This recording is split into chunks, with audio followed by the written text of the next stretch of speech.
আমাদের যে নিরাপত্তা ঝুঁকি ভারতে খেলার ক্ষেত্রে, সেই নিরাপত্তা ঝুঁকি পরিস্থিতির কোনো পরিবর্তন ঘটে নাই। আমাদের যে নিরাপত্তা ঝুঁকির যে আশঙ্কা তৈরি হয়েছে, এটা কোনো বায়বীয় বিশ্লেষণ বা ধারণা থেকে হয় নাই। এটা একটা সত্যিকারের ঘটনার থেকে হয়েছে, যেখানে আমাদের দেশের একজন সেরা প্লেয়ারকে উগ্রবাদীদের কাছে মাথা নত করে ভারতীয় ক্রিকেট বোর্ড তাকে ভারত থেকে বের করে দিয়েছে, কথা বের করে দিতে বলেছে। তো এখন আইসিসি যে টুর্নামেন্টটা তো ভারতেই হবে। আইসিসি আমাদেরকে যতই বলুক নিরাপত্তা আশঙ্কা নেই, আইসিসি নামে তো আলাদা কোনো দেশ নাই। যেই দেশে আমার একটা প্লেয়ার নিরাপত্তা পায় নাই, এবং যেই দেশে ভারতীয় ক্রিকেট বোর্ড সরকারের একটা এক্সটেন্ডেড পার্ট, তারাই আমার প্লেয়ারকে উগ্রবাদীদের চাপে নিরাপত্তা দিতে ব্যর্থ বা অনীহ হয়েছে, সেই দেশেই খেলা হচ্ছে। সেই দেশের পুলিশ, সেই দেশের সিকিউরিটি এজেন্সিরই দায়িত্ব হবে ক্রিকেটারদেরকে নিরাপত্তা দেওয়া।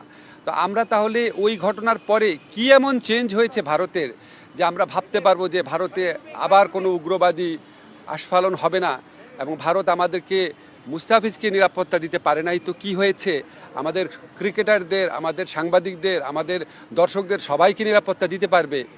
এটা আমরা কিসের থেকে কনভিন্সড হব? আমাদেরকে এই বিষয়ে কনভিন্স করার জন্য আইসিসি কোনো চেষ্টা করে নাই। আইসিসি আসল যে ইনসিডেন্ট, সেটাকে বাদ দিয়ে তার স্ট্যান্ডার্ড যে সিকিউরিটি প্রসিডিউর, সেগুলো নিয়ে আলোচনা করেছে। যেখান থেকে গ্রিভান্সটা, সেই ঘটনা নিয়ে আইসিসি কোনো স্ট্যান্ড নেয় নাই ঠিক মতো। এমনকি ভারত সরকারের পক্ষ থেকে যে আমাদের কনভিন্স করানোর চেষ্টা করা, যে যেই ঘটনাটা ঘটেছে মুস্তাফিজের ক্ষেত্রে, এটা একটা আইসোলেটেড ঘটনা, বা আমরা এটার জন্য সরি, আমরা এই ব্যবস্থা নিচ্ছি, তোমাদের দর্শক, তোমাদের সাংবাদিক, তোমাদের খেলোয়াড়দের জন্য কোনো রকম যোগাযোগের চেষ্টা করে নাই, কোনো রকম কনভিন্স করার চেষ্টা করে নাই। ফলে আমাদের ডিসিশন পরিবর্তন হওয়ার কোনো রকম স্কোপ নাই। আমরা এখনও আশা করব, আমরা মনে করি আমরা আইসিসি থেকে সুবিচার পাই নাই, আমরা এখনও আশা করব আইসিসি সুবিচার করবে। আমাদের যে বিশ্বকাপ খেলার যে অধিকার, যেটা শ্রীলঙ্কাতে আমাদের খেলার সুযোগ রয়েছে, এরকম বহু নজির পৃথিবীতে আছে যে অন্য একটা ভেন্যুতে সিকিউরিটি রিস্কের কারণে খেলা হচ্ছে। আমাদের এখানে জেনুইন সিকিউরিটি রিস্ক আছে, আমরা এখনও আশা ছাড়ি নাই। আমরা আশা করব আইসিসি আমাদের জেনুইন সিকিউরিটি রিস্কটা সুবিবেচনার সাথে নিয়ে আমাদেরকে শ্রীলঙ্কায় খেলার সুযোগ করে দেবে বিশ্বকাপ। আমরা সেই আশাবাদ নিয়ে এখনও অপেক্ষা করছি। ধন্যবাদ। আর বাকি যা বলার বুলবুল ভাই বলবে। আমার একটা মিটিং আছে, আমি আপনাদের থেকে কাইন্ডলি বিদায় নিচ্ছি। আচ্ছা, আমি আজকে ক্রিকেটারদের সাথে যখন কথা বলেছি, আমি প্রথমেই বলেছি ক্রিকেটারদের সাথে আমার যা কথা হবে সেটা আমাদের ব্যক্তিগত ব্যাপার, আমাদের প্রিভিলেজ কমিউনিকেশন। তাদের কারো কথা আমি সাংবাদিকদের বলবো না, তারা নিজেরা বলতে চাইলে বলবে। আমার কোনো কথা তাদেরকে কি বলেছি সেটাও বলবো না, শুধু এইটুক বলবো, কারণ এটা একটা প্রিভিলেজ কমিউনিকেশন। আমি যদি বলি যে ক্রিকেটাররা কী কী বলেছে সব আপনাদের বলবো, তাহলে তো ওরা মন খুলে কথা বলতে পারবে না।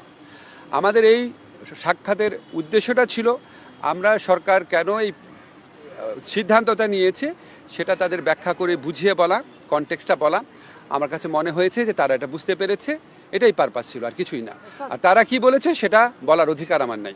বিশ্বকাপ খেললে বাংলাদেশে কী ক্ষতি হবে সেটাও আপনাদের বিবেচনা নেওয়া উচিত। মাথা নত করে নিজের দেশের মানুষকে সিকিউরিটি রিস্কের মধ্যে ফেলে, এই আঞ্চলিক রাজনৈতিক পরিস্থিতি বিবেচনা না করে একটা জেনুইন রিস্কের মধ্যে নিজের দেশের শুধু খেলোয়াড় না, দর্শক এবং সাংবাদিকদেরকে ঠেলে দিলে কি ক্ষতি হতে পারে সেটাও আপনাদের সবার বিবেচনা নেওয়া উচিত। আমি আর আচ্ছা, লাস্ট কোয়েশ্চেন বলেন। আমি আপনাকে একটা কথা স্পষ্ট করে বলি, আমাদের খেলোয়াড়দের সাথে বোর্ডের সবসময় যোগাযোগ ছিল, ঠিক আছে? আমার সাথে যোগাযোগ তো আমার তো বোর্ড আছে, আমার তো মন্ত্রণালয় আছে। আর আপনাদেরকে আমি স্পষ্টভাবে জানিয়ে দেই, এই যে সিকিউরিটি রিস্কের কথা বিবেচনা করে ভারতে বিশ্বকাপ না খেলা, এটা আমাদের সরকারের সিদ্ধান্ত। কোনো একটা দেশের মানুষ অন্য একটা দেশে গেলে সিকিউরিটি রিস্ক আছে কি না সেটা সরকার বিবেচনা করে দেখে, এটা অন্য কারো বিবেচনার স্কোপ নাই। ধন্যবাদ।